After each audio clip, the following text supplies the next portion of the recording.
You ask Tiger to solve. This deals with linear equations with one unknown. The final result is x equals 67/2. Let's solve it step by step. Group all constants on the right side of the equation. Add 4 to both sides.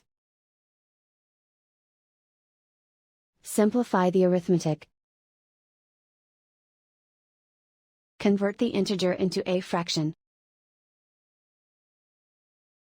Combine the fractions.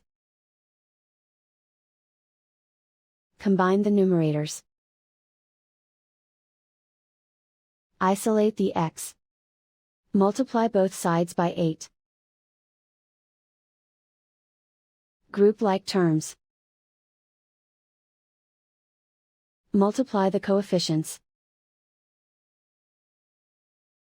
Simplify the fraction. Multiply the fractions. Simplify the arithmetic. And so the final result is x equals 67/2.